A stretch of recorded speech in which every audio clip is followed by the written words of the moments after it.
नमस्कार, जय हिंद मित्रों। मैं डॉक्टर प्रणय तिवारी आप लोगों का अपने इस चैनल पर स्वागत करता हूं। और इसके पहले जो है तो मैं आप सभी से रिक्वेस्ट करता हूं कि चैनल को लाइक करें, सब्सक्राइब करें और ज़्यादा से ज़्यादा अपना समय हमें प्रदान करने के लिए आप लोगों का बहुत बहुत धन्यवाद। दोस्तों, मैं बात करने जा रहा हूँ आज एक सूचना के अधिकार से हट के एक मामला सामने आया है, जो कि हालांकि मुझे से जुड़ा हुआ है कि मेरे और मेरे कुछ मित्रों पर आरटीआई लगाने के कारण और लगातार शिकायतों के कारण झूठे मुकदमे फ्रेम कर तो दिए गए हैं। अब बात आ रही है चार्जशीट फाइल करने की, तो उस पर मैं ये आप लोगों को भी बतलाना चाहूँगा कि भाई चार्ज शीट या चालान CRPC 173 के अंतर्गत ये जो रूल्स बनाए गए हैं, तो ये अंतिम प्रतिवेदन होता है। अंतिम प्रतिवेदन इसे कहा जाता है और इसके भी 3 चरण होते हैं। और फाइनल पुलिस जब इन्वेस्टिगेशन करती है, जब किसी भी अपराध की कोई सूचना मिलती है, कोई सूचना पाया अपराध की, कैसे पाया, वो अपराध गंभीर प्रवृत्ति का होना चाहिए, लेकिन कभी कभी कभार कोई अपराध तो ऐसे होते हैं कि वो अपराध होते ही नहीं है, लेकिन उनको अपराध का रूप दे दिया जाता है। अब अपराध कुछ हुआ नहीं है, कहीं पर कुछ भी नहीं हुआ है, नथिंग एल्स, बट उनको वो इस तरह से शो कर देते हैं कि जबरन फर्जी दबाव दे करके या फिर पुलिस थाने को दबाव दे करके, पुलिस अधिकारी को दबाव दे करके, कुछ रुपए पैसों का लालच दिखा करके, या ना भी माने तो भी किसी भी तरह से पॉलिटिकल प्रेशर दे करके और झूठे मुकदमों में फंसवा दिया जाता है, ताकि उनके भ्रष्टाचार की पोल किसी तरह से न खुलने पाए। और ऐसा ही हुआ कि शिक्षकों के केसेस में कि भाई उनको अनावश्यक रूप से ऐसे लोगों का नाम ले लिया गया और ऐसे समय का नाम लिया गया कि जिसमें हो सकता है कि ये केस चार्ज होने से पहले ही डिस्चार्ज हो जाए। मजिस्ट्रेट कोर्ट में अगर होगा तो भी और सेशन कोर्ट में होगा तो भी। कई बार ऐसा हुआ भी है कि केस चार्ज होने से पहले भी डिस्चार्ज हो गए हैं। यदि ईमानदार किस्म के पुलिस अधिकारी होते हैं तो वो भी नाम हटा देते हैं, हालांकि ऐसा बहुत कम ही देखने को मिलता है। लेकिन इसमें हम ये बतला दें आप लोगों को कि इसमें जो 3 चरण होते हैं, उसमें इन्वेस्टिगेशन करने के बाद में फाइल सबसे पहले मजिस्ट्रेट के पास में भेजी जाती है। CRPC 173 ये कहती है कि इसकी रिपोर्ट मजिस्ट्रेट के पास भेजी जाती है सबसे पहले, कि अपराध कब घटित हुआ उसकी कॉपी मजिस्ट्रेट के पास में भेजी जाती है। और उसका जो पहला चरण होता है, पहला चरण सेक्शन 157, पहला चरण जिसको कहते हैं CRPC 157, तो इसकी रिपोर्ट मजिस्ट्रेट के पास में भेजी जाती है। और जिसकी सूचना उसको पावर है, जैसे थाना प्रभारी हो गए, पूर्व थाना प्रभारी हो गए, पूर्व थाना प्रभारियों की मैं बात करूंगा जिन्होंने ऐसा गेम खेला है कि वो तुरंत अपराध की सूचना मजिस्ट्रेट को भेजें। लेकिन तुरंत अपराध की सूचना कहाँ भेजी भैया? 2019 में कहाँ केस हुआ है और कहाँ आप 2022 में आप अंधेरे में जो है तो कहा जाए कि आप एक अंधी FIR तैयार कर रहे हैं।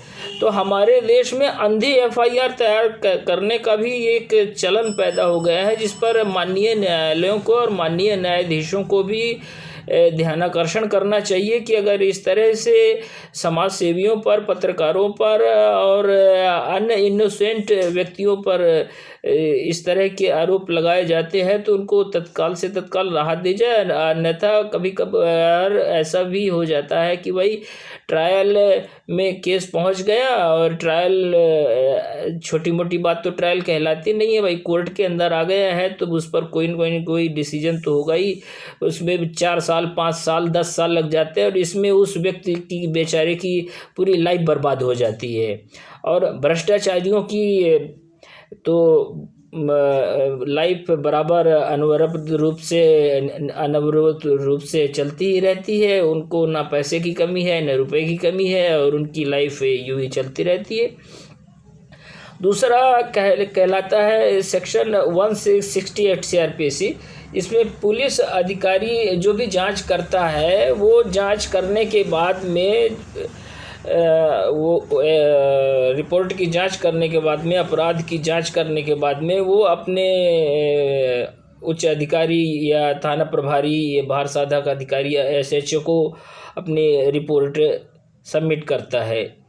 ये चाहे वर्तमान की बात तो नहीं है, ये पहले की बात है। ऐसा घटित हो चुका है और ऐसा घटित ये मेरे साथ ही घटित हुआ है ऐसा। हालांकि इस मामले से मैं किसी तरह से भयभीत नहीं हूँ और न ही बैकफुट में जाने के लिए तैयार हूँ। और भ्रष्टाचार को उजागर करना उद्देश्य है, सो उजागर करके ही रहूँगा उसको। और इसके बाद चालान या चार्जशीट या जिसे FR यानी फाइनल रिपोर्ट भी कहा जाता है, ये FIR कंप्लीट करने के बाद में जो है तो पेश की जाती है। 3 महीनों के भीतर पेश कर दी जाती है। लेकिन कुछ गंभीर किस्म के अगर मामले हुए, जैसे रेप के मामले, मर्डर के मामले, रॉबरीज के मामले, तो ऐसे मामलों में देरी हो सकती है। लेकिन एक थोड़े से मामले में, नॉर्मल मामले में, और वो मामला है ही नहीं, जबकि वो पूरी तरह से झूठा है, 100 में 200% झूठा मामला हुआ है, जिसके विरुद्ध हमारे पास में पूरे सबूत उपलब्ध है, हमारे पास पूरे सबूतों के साथ में, वीडियोज़ के साथ में, ऑडियोज़ के साथ में, रिटन के साथ में, हर एक चीज़ के एविडेंस हमारे पास मौजूद हैं कि इन्होंने किस दुर्भावना से प्रेरित होकर के हमको बैकफुट में करने के लिए, हमको दबाने के लिए इन लोगों ने हमारे ऊपर केस किया कि इनका भ्रष्टाचार उजागर न होने पाए और ये सुरक्षित बच जाएं। उसके लिए हमको अनावश्यक रूप से फंसाया गया। तो इसके लिए जो है तो बिना देरी किए न्यायालय में प्रस्तुत कर देना चाहिए था, लेकिन प्रस्तुत किया नहीं बिना देरी किए। अब प्रस्तुत किया जा रहा है 1 साल बाद। 1 साल बाद प्रस्तुत करने का क्या मतलब है, हम इसे क्या कहें।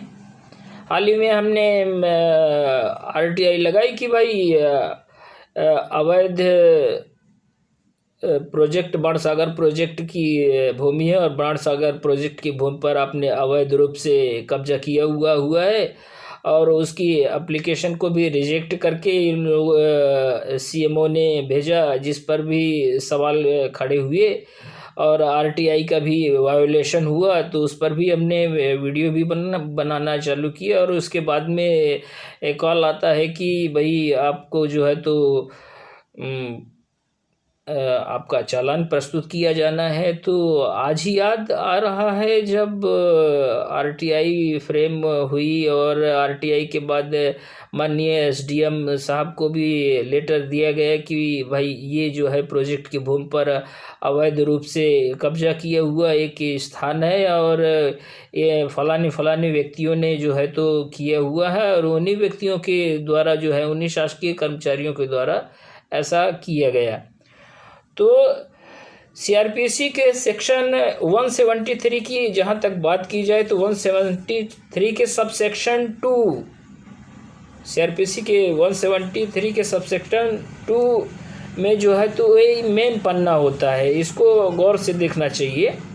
ये शायद और मेरे अलावा और भी किन्हीं भाइयों के काम आ जाए जिनके साथ में ऐसा घटित हुआ कि जिनको फर्जी रूप से फंसाया गया, तो वो भी अपने चालान की कॉपी लेकर के और उसमें देख सकते हैं, क्योंकि उसमें पक्षकारों के नाम लिखे होते हैं और इंफॉर्मेशन की टाइप होती है कि किस तरह की इंफॉर्मेशन उसमें दी गई थी, किस तरह की जानकारी उसमें दी गई रही है।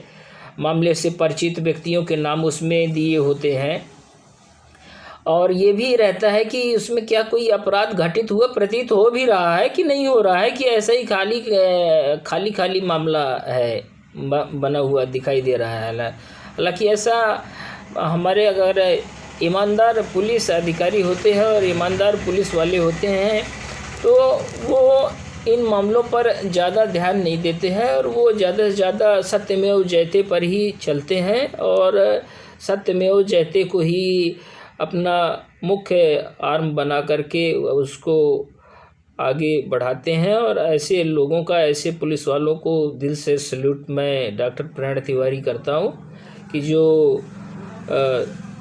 अभी तक न्याय की गरिमा को बनाए हुए हैं और जो इनोसेंट और निर्दोषों को बचाने के लिए अपना जी जान लगा देते हैं लेकिन निर्दोषों को फंसने नहीं देते हैं।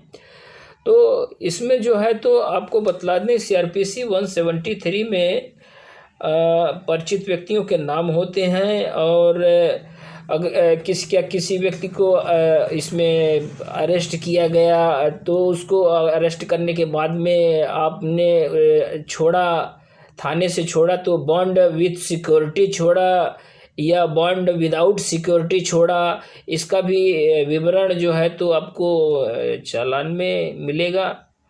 और इसमें 207 CRPC 207 जिसमें कि आपको चालान में बनी हुई जितनी भी कापियां हैं वो आपको पूरी की पूरी दी जाती हैं। 207 के तहत पूरी की पूरी दी जाती हैं, फ्री में दी जाती हैं।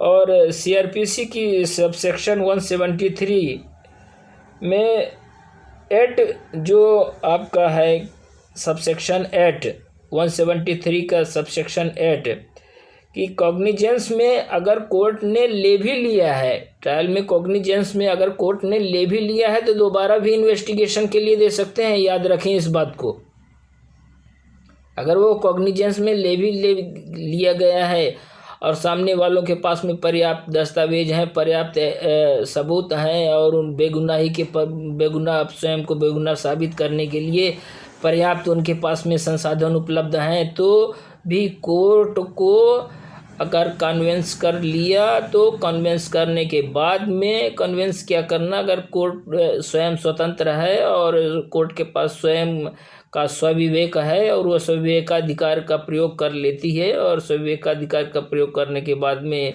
ये कॉग्निजेंस में अगर आ भी गया है तो दोबारा इन्वेस्टिगेशन के भी आदेश हो सकते हैं इसमें। और अगर दोबारा इन्वेस्टिगेशन के आदेश हुए और उसमें निर्दोष वो पाए गए और FIR झूठी और कोर्ट का समय बर्बाद करने जैसी स्थिति सामने आई तो फर्जी FIR करने वालों की तो खैर नहीं। खैर आज के लिए इतना ही। इसी के साथ मैं डॉक्टर प्रणय तिवारी आज इस विषय पर चर्चा करना चाह रहा था, कुछ दिल की बात थी बतलाना चाह रहा था। तो वीडियो को लाइक करें, शेयर करें, सब्सक्राइब करें चैनल को। तब तक के लिए जय हिंद, जय भारत, जय संविधान। और आज के लिए इतना ही। धन्यवाद।